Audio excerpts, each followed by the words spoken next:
This is the moment Iran split apart from within, not under foreign pressure, not from an airstrike or a sanctions package, from the inside. If you were watching the Strait of Hormuz in the early hours of Friday, April 24th, you would have seen something that should not exist in any functioning state. Iranian naval vessels on one side of the water are executing orders from the Islamic Revolutionary Guard Corps. A presidential statement on the other side instructs those same vessels to stand down. Two contradictory commands, one flag, one chain of command that was supposed to flow from the top downward. And the generals looked at their president's order and chose to disregard it, publicly, without hesitation, and without any apparent concern about what came next. At 6:14 a.m. on Friday, April 24th, President Masoud Pezeshkian issued a public declaration that the Strait of Hormuz was open to all commercial vessels. His foreign minister stood behind the statement. It went out to the world within minutes. Oil markets responded. Washington's attention sharpened. For roughly 4 hours, it appeared that Iran had calculated that survival mattered more than confrontation. Then, the IRGC forces fired on a Panamanian-flagged tanker carrying Korean cargo. Same government, same national flag. The same chain of command that in any conventional state runs downward from the head of the executive branch. And the generals did the precise opposite of what their president had publicly asked, without offering an apology, explanation, or facing any immediate consequences whatsoever. Pezeshkian, already managing a shattered economy, a supreme leader incapacitated and unable to authorize any decision, and a population that has been demanding an end to this crisis for years, just watched his own armed forces humiliate him on a global stage in real time. In this breakdown, we are going to walk you through exactly who issued that counter order, why the IRGC's senior commanders now appear to believe they no longer operate under presidential authority, what Washington is quietly calculating behind its public statements, and why the window of the next 72 hours may determine whether Iran finds a negotiated path out of this crisis or comes apart in ways that nobody in any capital has a clear plan to manage. Iran's president is not simply losing a political argument. He is losing command of his own military to men who have concluded that their institutional survival is a higher priority than his constitutional authority. 18 months ago, Masoud Pezeshkian won Iran's presidential election on the clearest popular mandate any Iranian president had received in recent memory. He did not win on ideological grounds. He won on a single concrete promise. He told the Iranian people he would repair the economy, reopen the country to international engagement, and bring to an end the cycle of confrontation that had turned ordinary life in Iran into a daily exercise in endurance. The plan had a straightforward architecture: restart nuclear diplomacy, reduce regional tensions, attract foreign investment back into a country where inflation had climbed above 45%, and the rial had surrendered more than 80% of its value over 5 years. It was meant to be the first step in Iran's deliberate, difficult walk back from the edge. But the price of that plan was never purely economic. It required something considerably more painful than a new budget.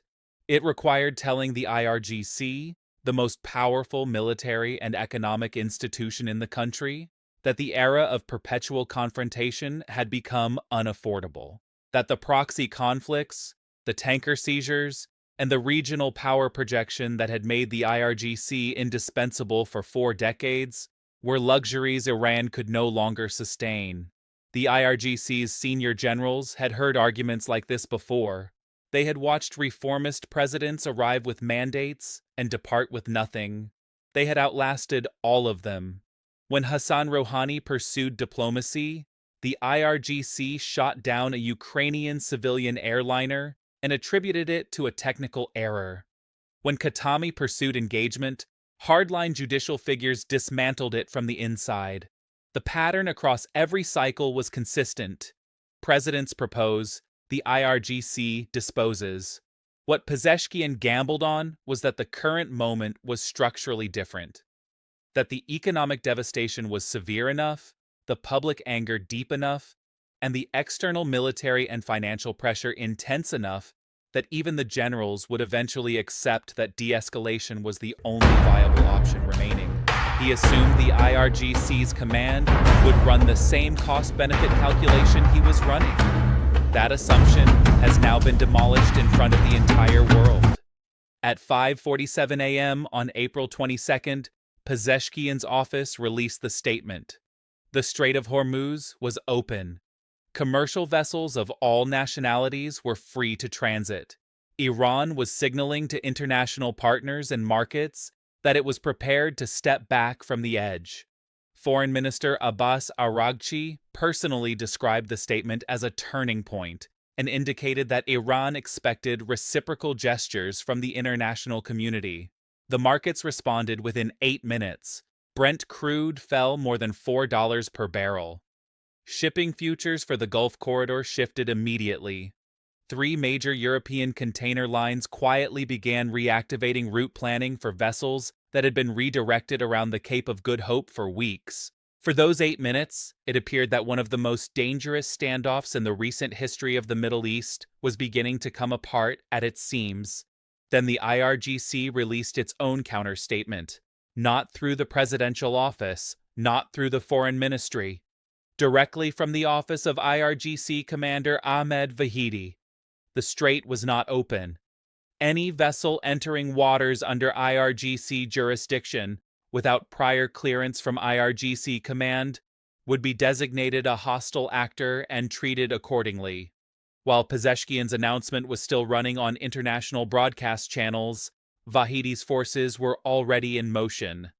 An IRGC naval patrol vessel intercepted the MV Star Horizon, a Panamanian-flagged cargo ship carrying 41,000 tons of Korean automotive components, approximately 23 nautical miles inside the strait. Warning shots were fired. The vessel was boarded. Its captain, a Filipino national, was placed in detention. The crew of 22 was confined to their quarters. And while that seizure was unfolding on the water, a parallel operation was unfolding in Iran's domestic media landscape. State-controlled outlets, those that answer to IRGC institutional priorities rather than to the presidency, began broadcasting segments characterizing Foreign Minister Araghchi's statement as unauthorized, politically naive, and a threat to national security. They did not frame this carefully. One anchor used the word incompetent 3 times in under 4 minutes. The message, directed at the Iranian public, regional governments, and the international community, was delivered without any diplomatic softening. The president does not speak for Iran. The IRGC does. It continued to escalate. While the tanker seizure and the media assault on the foreign minister were absorbing global attention, a third event was occurring inside the Iranian parliament. According to sources, a closed-door session of the National Security Committee was convened by hardline MP Mahmoud Nabavian, one of Vahidi's closest political allies in the legislative chamber. The session ran for 94 minutes. What emerged from it, according to 3 separate parliamentary contacts, was a formal letter demanding that Pezeshkian publicly retract his Hormuz statement and acknowledge that foreign policy commitments of this strategic magnitude require Supreme Leader authorization. This status cannot be obtained at present because the Supreme Leader has been unconscious in a hospital for weeks. This is the institutional trap the IRGC constructed, and the president walked directly into it. According to leaks from inside the presidential office shared with regional outlet Al Monitor and corroborated by 2 Iranian journalists with direct government access, the decision to release the Hormuz statement was not made impulsively.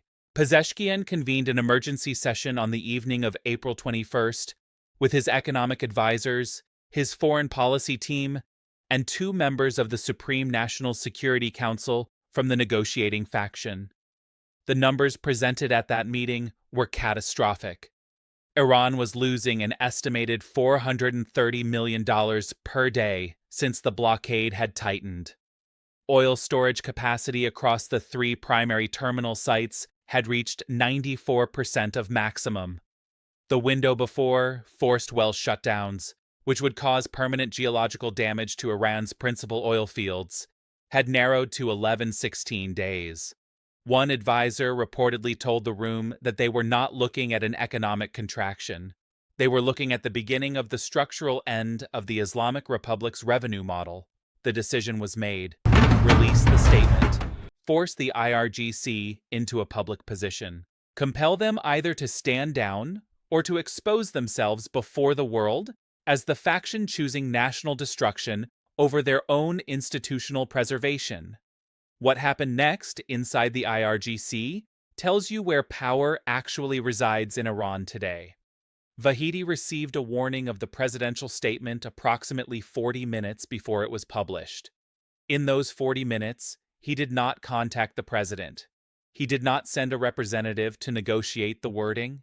He convened a call with the 6 most senior IRGC naval commanders, all of whom hold direct operational authority over the strait, and issued a single instruction: maintain current posture. Any civilian order to stand down is to be treated as unauthorized until confirmed by a Supreme Leader directive. Since no Supreme Leader directive can currently be issued, that single instruction functions as a permanent operational veto over anything Pezeshkian attempts to execute. A senior European diplomat familiar with the Islamabad talks described the situation plainly. What exists in Tehran right now is not a government in disagreement with its military. It is a military that has concluded that the government no longer exists in any functional sense. They are not in conflict with the president. They have stopped recognizing that he holds authority over them. Why did the IRGC's generals choose this precise moment to defy their own head of state openly? Follow the money. Follow the institution. Follow the 40-year internal logic of a military force that was never architected to serve a civilian government. It was designed to protect the revolution. And the revolution, as the IRGC defines it, means permanent structural confrontation with the West. Vahidi is not operating from ideology alone. His institutional calculation is precise and entirely rational within its own framework. The IRGC controls an economic empire valued at $200 billion, spanning construction, telecommunications, energy, and import monopolies built over decades of sanctions and military positioning. Sanctions created market isolation, allowing the IRGC to dominate the domestic economy without foreign competition. War created the political environment that made it politically impossible to scrutinize the IRGC's budgets. Peace does not merely threaten the IRGC's worldview, it undermines it. It threatens its balance sheet. A negotiated settlement with the West opens Iran to foreign investment and competition. Foreign competition dismantles the monopolies. The institution runs on monopolies. This fracture shifts power from the presidency to the IRGC command, with no constitutional remedy available.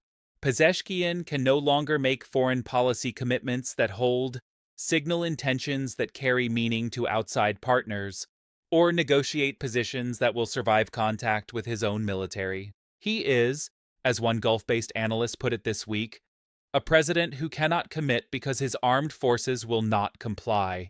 What historians will eventually name Iran's institutional civil war has been accumulating since the 2022 protest wave triggered by Mahsa Amini's death in IRGC custody.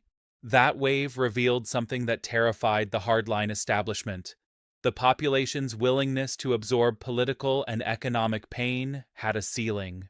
The IRGC did not read that signal as a mandate for reform. It read it as evidence that the civilian government could not be trusted to hold the political line, that if the presidency were to drift toward the demands of the population, the IRGC would have to assume the functions of actual governance. The constitutional and legal dimensions of what is currently unfolding are extraordinary. Pezeshkian's team is reportedly preparing a formal legal challenge to the IRGC's authority to countermand presidential foreign policy directives to be submitted to the Guardian Council. 3 constitutional lawyers consulted by opposition-aligned media have concluded the challenge is legally coherent but functionally meaningless, because the Guardian Council's senior membership is itself IRGC aligned and has never issued a ruling against the institution across 45 years of the Islamic Republic's existence. This is not the opposition fighting the government. This is the government fighting itself. And the side holding operational control of the weapons is winning. Here is the chain of consequences that no capital, not Washington, not Beijing, not Brussels, wants to articulate publicly. If the IRGC succeeds in destroying Pezeshkian's credibility as a negotiating partner, the Islamabad talks collapse. If the Islamabad talks collapse, the oil revenue clock continues running down. If the clock runs out, forced well shutdowns begin within 2 weeks. If the fields begin shutting down, the economic damage becomes generational, not cyclical. And if generational economic collapse lands on a population where 63% already say this war was never theirs to fight, what follows is not a political transition managed by established factions. It is something significantly less controlled. The countries watching from outside are doing so with a level of anxiety they are not expressing in public statements. China is watching because the overwhelming majority of Iran's pre-blockade oil exports were flowing to Chinese buyers. Beijing has already communicated through back channels that it needs this resolved before its energy planning for the second half of the year is permanently disrupted. Beijing is not supporting Pezeshkian out of sympathy for his political predicament. It is calculated that an IRGC-controlled Iran with no functioning diplomatic channel is more damaging to Chinese interests than a weakened Iran that can still execute agreements. Russia is watching from an entirely different angle. Moscow has been quietly filling the gap in China's energy supply left by Iran's blockade. Every day the IRGC keeps the strait closed is another day Russian oil flows into the one market Iran cannot afford to surrender. Russia is performing alliance solidarity with Tehran while economically extracting benefits from Tehran's destruction.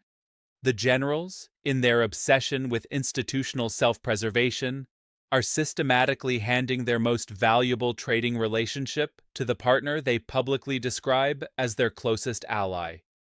Inside Iran, the fracture is becoming impossible to conceal.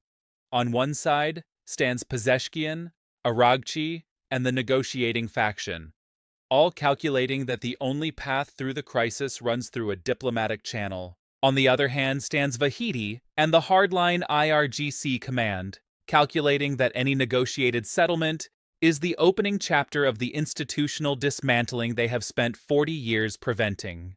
A coalition fractured to this depth cannot make coherent decisions. It cannot hold negotiating positions that stick.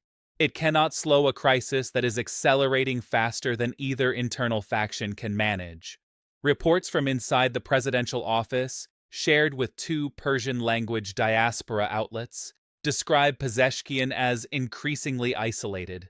Staff says he has been working through the night, returning repeatedly to the same question: whether the generals will allow the country to survive, if surviving requires them to share power with anyone. The answer, based on everything that played out on April 22nd, appears to be no. The Strait of Hormuz is not merely a waterway. It never has been. It is the line between what Iran's government says it is and what the men who actually control the guns say it is. Pezeshkian wanted to use the strait as proof that Iran was capable of choosing its own survival over institutional pride. Vahidi converted it into proof that no Iranian president can make that choice without a general's countersignature. Pezeshkian wanted to be the leader who pulled his country back from the edge. He is becoming something else entirely, the most powerful, powerless man in the world. You can manage the framing of a press release. You cannot manage a tanker sitting boarded and motionless in one of the world's most critical commercial lanes. You can shape the political narrative around a statement. You cannot shape oil wells that have 11 days before permanent geological damage begins. Reality does not wait for factions to reach consensus. And right now, reality is moving faster than any of the competing power centers inside Tehran is equipped to handle. So here is where things stand. Pezeshkian sits inside the presidential palace, issuing statements that his own military has decided to ignore. The IRGC has turned against him. The parliament's hardline bloc has turned against him. State media has turned against him. He holds the highest civilian office in the Islamic Republic, and he cannot open a shipping lane that his own foreign minister announced was open 4 hours ago. As the April 23rd deadline approaches, expect Pezeshkian to escalate his public messaging, attempting to build popular pressure on the IRGC by communicating directly to Iranians what the general's defiance is costing them in concrete, daily terms. He may push economic data into the public sphere in a way that makes the IRGC's position domestically politically untenable. He could attempt to convene an emergency session of the Assembly of Experts to force a formal ruling on who holds legitimate decision-making authority in the absence of a functional supreme leader. But here is what cannot be walked back. The generals have crossed a threshold that reconfigures everything. They have demonstrated to the entire world, in real time, that they do not recognize the president's authority over Iran's most strategically critical asset. When a military force publicly refuses to follow its civilian leadership and faces no consequences for doing so, the civilian leadership has already lost in every operational sense. The IRGC has not merely turned against one president, they have turned against the principle that Iran's civilian institutions get to decide Iran's future. Subscribe. We are monitoring the Islamabad deadline through the next 48 hours. If the second round of nuclear talks collapses, or if the IRGC intercepts another commercial vessel, we go live immediately. This is not routine political reporting. This is a nuclear-armed state losing its functional chain of command in real time. Stay close. Watch carefully. The generals have made their position clear, and what they have declared will echo far beyond the Strait of Hormuz.